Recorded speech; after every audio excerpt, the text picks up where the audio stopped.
The virtual CISO moment is brought to you by vCISO Services.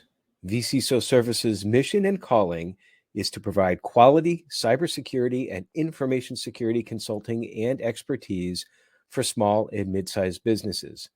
While they are a leading provider of qualified and experienced virtual CISOs, they offer much more. Check them out at vcisoservices.com. Hi, I'm Greg Schaefer, and welcome to the Virtual CISO Moment. Tracy Maleeff joins us today. She is the principal at Sherpa Intelligence LLC and also is the author and producer of the InfoSec Sherpa newsletter guide, which we want to talk about that in a few minutes, that I'm sure many of you, including myself, like to consume on a regular basis. Tracy, thank you so much for joining us today. Oh, it's great to be here, and it's an honor to be asked to join you. So thank you.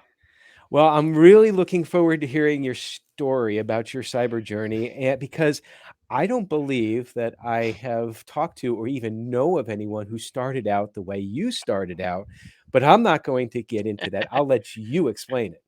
Absolutely. So yeah, I guess my claim to fame in the infosec world is that I was a librarian for many years, mostly law firms, but I did do some stints in corporate, in academia, and I have a master's of library and information science degree from University of Pittsburgh. Go Panthers!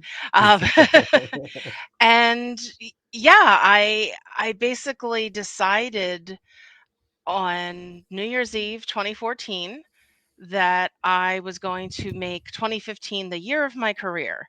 And I thought that I wanted to move into tech, just generally tech. And I started going to meetups and just realized I wasn't really meshing with those folks and I wasn't really interested in that when someone then turned me on to the back end and cybersecurity and said to me, I think you would like this and I think you would be good at it. And I took a two-part workshop with the Women's Society of Cyber Jitsu, which was Introduction to Mm. Cybersecurity. And they had me at port scanning. I was like, where has this been all my life? Like, this is Nice. phenomenal. And that's what really started it for me. So then by the fall of 2015, cybersecurity was my quirky hobby, was Mhm. basically all I could call it because I wasn't actually working in it, but I was consuming the news about it and trying to figure out how I could get involved. So I reached out to the CIO of the law firm where I was at the time, asked how I could get involved with Cybersecurity Awareness Month. Long story short, I wound up creating a month long of infographics, things about, the perils of free Wi-Fi and, phishing, don't be a great catch and stuff like that. But then when November 1st rolled around and I asked what else I could do, the CIO understandably said, "Well, you can do that again next year." And I just Mm. thought, no, I have tasted the blood of cybersecurity and I want more. So that's when I started my exit plan. My husband and I discussed, our options and things like that. So that's when I created my Sherpa Intelligence LLC and started, just getting clients. I decided that I was going to leverage this new LLC to use my research skills, my OSINT skills, my information organization and social media skills, just to earn money while I was studying all the tech I needed to study to get into cybersecurity. So I did that for a year and a half. Then I landed a SOC analyst role at a global pharmaceutical company, and that was in 2017. And the rest is my InfoSec history. I've just, been dedicated to studying and learning and making connections with folks and doing outreach, and I've always saw myself as a bridge between the technical and the non-technical, because I feel like I can understand the non-technical user's point of view and I know just enough of the tech side to be dangerous or to speak to the more technical folks to also help them understand what the end users are feeling, because many technical folks have a hard time grasping, well, why do they keep clicking on that?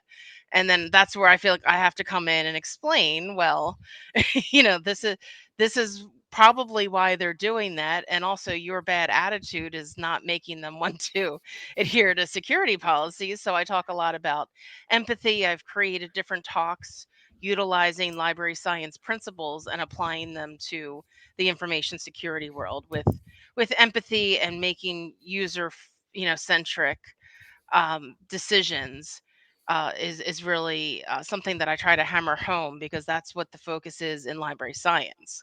Hmm. And it was quite a culture shock for me to come from library world, where the library patron, as it's called in that world, the patron is the center of everything, whereas I came into information security and it was just kind of like, do as I say, not as I do.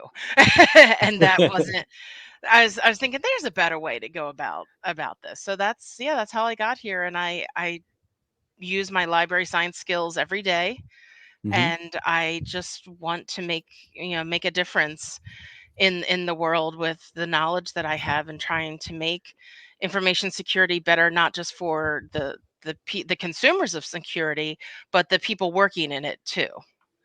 Well, you said two things that I definitely picked up on. I mean, I picked up on a lot of stuff, but there were two things in particular. I recently spoke at a couple of conferences besides Nashville and the Mhm. Southeast Cyber Summit on the same thing about becoming a cybersecurity consultant. And one of the things that you just said was about empathy. I want to Mhm. reiterate just how important that is, because a lot of times businesses come looking for cybersecurity input because they know they have a problem, but they don't know exactly what the problem is, let alone how to solve it. So, Mhm. so you take some of the empathy skills that you have to and apply it that way. Absolutely. There's a 7-step scheme. I'm not sure what else to call it, or a learning lesson in library science. It's called the information, or the reference interview. I apologize. The reference interview, and the point of the reference interview is just to get to the bottom of what the library patron wants from the library. Hmm. And this was so easy to to convert over to information security. And one of the tenets of the reference interview is approachability, and that's something I bring up a lot. Of how approachable is your security team? Are your consumers of security, which is a term that I'm hoping catch on, too many people don't like the term end users, so Hmm. I never know when it's okay to use that term or not, so I decided just to come up with a new term. So Yeah, that I works. call it consumers of security. But are they afraid to approach your security team? I mean, I've been in situations where people were too scared or frightened, or just felt embarrassed to contact security. But because I approach security with a more people centric focus, and probably have what we call in library world as library face, that people just ask you questions and gravitate to you. Like, I will be out in public and people will just come up to me randomly and ask me a question, and most of the time I usually know the answer to it. Well, That's library phase. I Um, I must have something completely different. People want to stay away from me, I guess. But well, just a quick side, a true story. My husband and I were in Boulder, Colorado, the first time I was ever there, and a woman just came up to me out of the blue and she goes, "You look like you know things." And I just said, "Okay." And she asked me her question, which was actually, it was sort of like map related. It was like, "Where is this?" And because I am a map nerd, I did study the map of Boulder before we went there, so I did actually know the answer to it. And my husband was just laughing. He was just like, only you get approached by strangers and actually know how to answer their question." But anywho, Well, um, oh, sorry, go ahead. no, no, I was gonna say that's awesome. We'll pick up on the second thing that I picked up Yeah. in just a moment so that we can pay a couple of bills.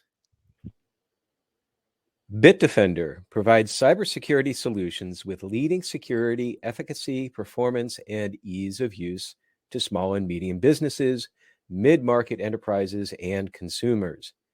Guided by a vision to be the world's most trusted cybersecurity solutions provider, Bitdefender is committed to defending organizations and individuals around the globe against cyber attacks to transform and improve their digital experience. So you mentioned, Tracy, one other Mhm. thing, and that was your your pivot, your career pivot, and that was Mhm. the other thing that I spoke about at when I spoke this past weekend at the two conferences, that we approach we approach times in our careers where we have these pivot choices, and sometimes we just continue on our career, or sometimes we go one way or the other. And you certainly made like a hard turn there. I Yeah. mean, just one question, brief one about it. I mean, were you scared? No, I was never scared. Um, I don't know. I just knew in my heart and my soul that I could make a difference in information security with my library science knowledge. I I don't have an answer as to why or how. I just knew it. Now, And just forged ahead and just knew that it would all work out, I and I guess. think that that's so important, because that's one of the things that I say when talking about, like, I guess it's anything you pivot, but I was focusing on being a cybersecurity consultant, which you are as well.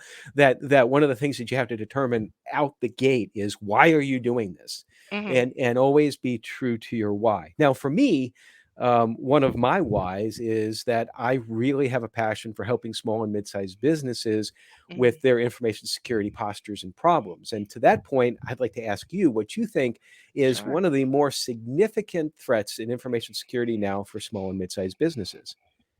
Well, I think the biggest threat, and I know this isn't going to pertain to all of them, but I feel like my perception is that too many of the small to medium businesses just don't have the technical staff to Hmm. handle the threats, and or just don't have the knowledge. I know a couple very small business owners, and I remember sending a tip to one of them, and I said something like, show this to your IT person, and he wrote back, he's like, I am the IT person, I am everything, but he wasn't skilled in cybersecurity. He's very skilled in graphic design. Hmm. So I do feel for these small businesses that they may not have a lot of resources. Now I know that I believe CISA just put out some guidelines Hmm. for small to medium businesses. So I think that's the biggest issue, is that just not having the staff or the ability to utilize services. A lot of these cybersecurity services are very cost prohibitive for small to medium businesses, and that's just not fair. And it's unfair. And I just would like to see more community support, infosec community support of how to help these small to medium businesses, because you read too many times that they go out of business because of being compromised, and that's just not right. And I think that that was a huge genesis of part of what I do in the virtual CISO world, about trying to offer, at the very least, that guidance to help the small and mid-sized businesses along. Because otherwise, and when we get back to the empathy thing that I was talking about beforehand, they almost know like they have a problem, but they don't know exactly where to go, where to turn. And Exactly. it's just Yes. so important to sort of drill in. I was once, I say this so many times on this podcast, but one of the, I always ask that question, and one of the more interesting answers that I had gotten to was, that the biggest risk was bad advice. Yes. So sometimes that's even worse than what you were just saying, which is having no advice. If someone tells Hmm. you like the absolute wrong thing to do, like, get back to your map example, it's like, okay, you're a map nerd, but you tell someone, instead of going north, tell them to go south. It's They're going to end up in a place that was a lot worse than when they started. So. Hmm. Yeah, that is a shame. And I know that I've seen sometimes people say, oh, if you want to get experience, approach a local business and offer to do security for them. And I'm thinking, that's not a great idea for either party No, no, you should never, involved. Yeah. you should never like do on the job training with security, unless you're under the watchful eye of someone like a mentor. Hmm. Apprenticeship is great. I'm all about apprenticeship, but the apprentice, is that right? The mentor, Yeah. that's the right word. Yeah. Should not be the business themselves. You definitely need someone to lead. And I know that you have a passion for really helping folks with information. I'm sure this is part from your library background, but talk a little bit about if you wouldn't mind, about the newsletter that you do. I think you do it on a daily basis, or is it just during the weekdays? I say daily-ish. There I try to do it every day, but life happens, and I can't get to it every day. Hmm. And it is free, so when people do complain to me that You they get they what you haven't pay for. received it, yeah, I usually respond with, "You mean that free product that I do out of the goodness of my heart that I Mhm. send out. That one, the free one that you're getting, like, yeah, I do it when when I can. So yeah, I've been doing news roundups like that, like OSINT news roundups, I mean, for years. I Mhm. did that as a librarian, again, because the type of research I did was very external focused, which I didn't know that I had OSINT skills because we never called it that. We Mhm. never called it open source intelligence. So when I made my career pivot, I didn't realize I already had this skill. So Transferable skills. That's one of the things we talk exactly. about too. Yeah. Yeah, I talk about transferable skills all the time. So what I decided to do is I wanted to do this news roundup, but what was frustrating me, and this is why I stepped up, is I feel like everybody just keeps tossing around the same news story. And Mhm. if it comes from like a well-known news source, I feel like we're all going to kind of see that. Mhm. So I try to focus in on the stories that I think maybe are just under the radar. So it might not, it might not be like an earth-shattering story, but it might be something of interest to someone, whether it's in, like, Moldova, or if it's about specific trains. Or I think yesterday I posted something with the cover photo to match of Montana State University. I think was compromised, and I also wasn't seeing that anywhere else. So Mhm. I picked 10 stories, 10 news items, I should say, not stories, 10 news items that I think aren't really getting enough attention. And I do that basically every day. And I always try to coordinate the photo with one of the featured stories. I've been trying to play with ways to get more people to click on my newsletter. So I decided to pick a story to be featured. Uh-huh. And I'll coordinate that with a photo, a fair use photo, and maybe some emoji as well, depending on the situation, and then put that out there as a package of, here's the daily roundup of infosec and data privacy stories featuring this one. Right. And I love doing it. It helps keep me informed, and I get lots of I get some amazing feedback from folks. I think the best feedback I got was someone who lives in Greece, and I posted about a ransomware incident in Greece that this person said to me, "I'm here and didn't even hear about it. I had to learn about this from your newsletter." And Wow.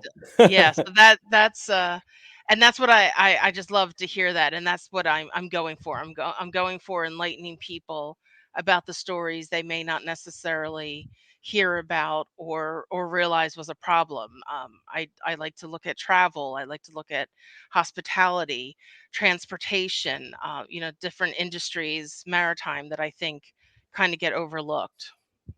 I think that I can so much appreciate that you're obviously using your skills from before for researching and all that because I do Monday and Friday. I'll do maybe 5 to 7 stories that sometime during the last few days I'm just reading normal news and I'm like, that's something I think people should know. But it's not.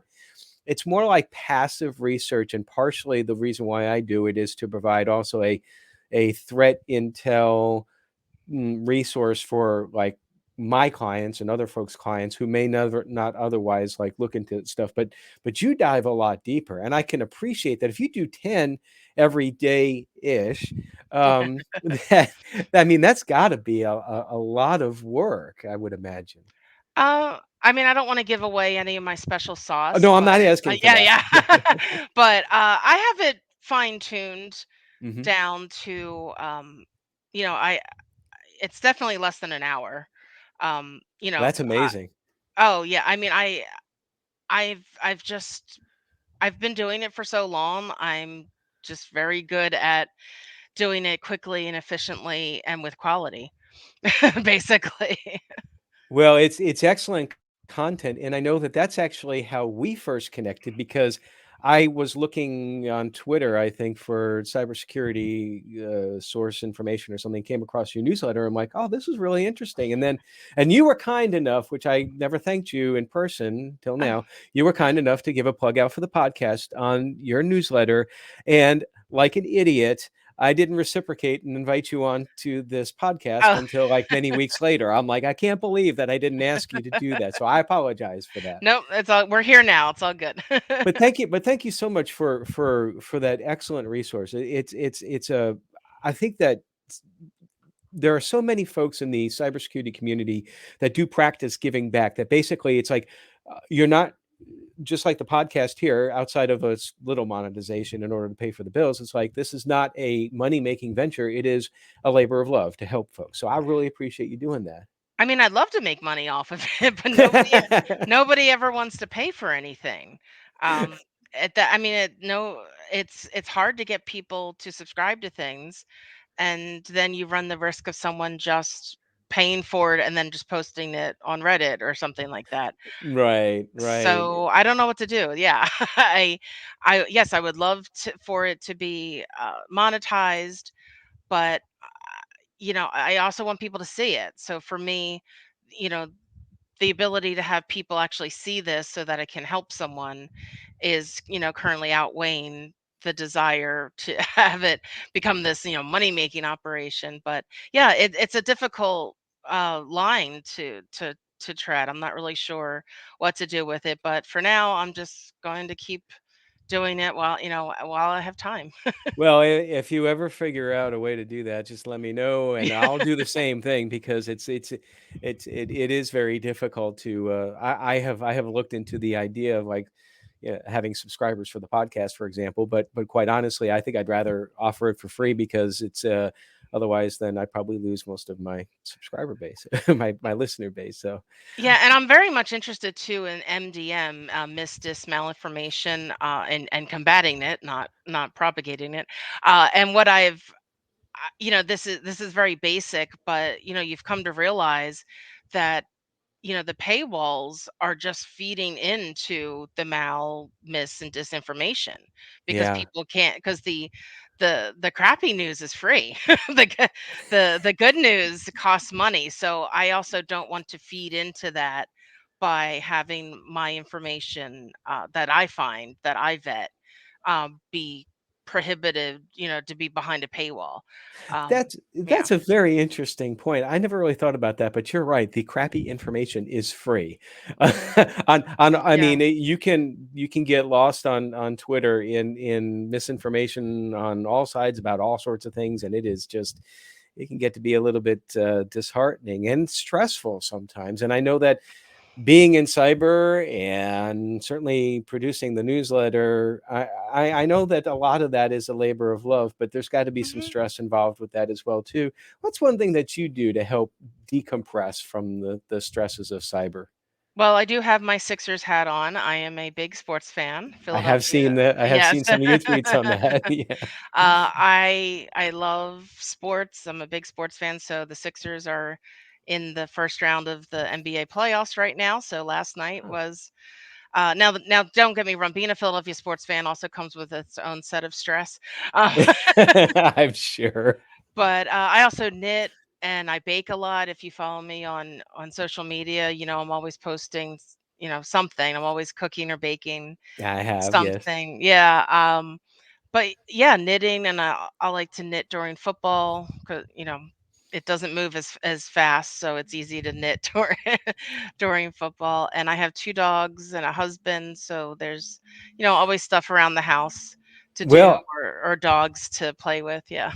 if you're saying that knitting during football is good because football can be kind of slow, I can imagine that you probably can produce like 3 quilts during a baseball game. So Oh, yeah, definitely. Oh, yeah, baseball. That's definitely a one to knit through. Because we also watch soccer. There's a English Premier team that we follow. So yeah, soccer, hockey, basketball moves a little bit too quick for me to concentrate on knitting. But yeah, football and baseball, I can knit while I watch that. yeah, or curling. Yeah. Exactly. But yeah, and no, and that's a great point, because it's very easy to fall into this cycle of, okay, so I'm done work, now I'm going to go build a home lab, and now I'm going to do this, and I'm going to play online. And I know a lot of people advocate for that, and I'm not trying to tell anyone how to spend their downtime. But personally, I think it's best, and what I advise my mentees is to have a hobby, have something else, even not computer related, Yeah. so that you're not spending your whole time. And because some people say, oh well, but this is my fun time on the computer, and I get that, and I respect that people have different ways to unwind, but I feel like it's best to completely, you know just get away from a computer or a phone and have something else that doesn't remind you of your job and pull you back into it. Yeah, I totally agree, and I struggle with that. I will admit, it's like, hi, my name is Greg Schaefer, and I am a workaholic. You Yeah. know, Well, my um, my husband laughs at me because if we're watching sports, I'll be like, "Oh, that's just like a man in the middle attack." He's like, "Stop correlating cybersecurity to sport." so to wrap up, what future plans are coming around the bend? Well, I am currently job hunting. I do have my Sherpa Intelligence LLC, and I am available for contract work or project work. I definitely enjoy doing news monitoring and, again, kind of rounding up maybe what's being said about a company or a topic and analyzing that. Unfortunately, I was supposed to speak at our, well, fortunately, well, no, let me rephrase that. Unfortunately, I had to cancel my trip to RSA. My husband had a health issue, and I'm not able to leave. He's okay now, but I really Good. shouldn't be flying across the country while he's recovering. I was going to speak twice at RSA, but there'll be other RSAs, and I only have one husband, so Right. I wanted to stay home and take care of him. And I was going to talk about how to improve information security with library science, Hmm. which again is a topic I talk about a lot. So I do have another talk on the horizon in a couple weeks. It's called SleuthCon, which I think it used to be called BrunchCon. It's in Northern Virginia, and I'm going to be speaking about the threats and OSINT opportunities of the cannabis industry, which again is an Mm, up and coming industry that yeah. well, I don't know if it's up and coming anymore, but it's still on the rise. And I don't think enough attention to the information security and physical security uh, concerns that are unique to that industry are really being widely talked about. So that's something that I've been digging into and creating information about. So that's basically it. Getting my SleuthCon talk together. Looking for work, either full time or project work, and getting ready to enjoy the summer because I have a pool in this in this house that we live in now. So Well, awesome. Tracy, thank you so much for joining us today. I thoroughly enjoyed the talk. I could talk forever on this stuff, and best of luck with everything. Everybody else, watch for the newsletter, InfoSec Sherpa. It's if you have not read it, it is worth your time. And if you really like it, donate a little bit. And yeah, please. um, so thank you so much, Tracy. Oh, and go Sixers too. Yes, go Sixers. Thank you. All right, everybody, stay secure.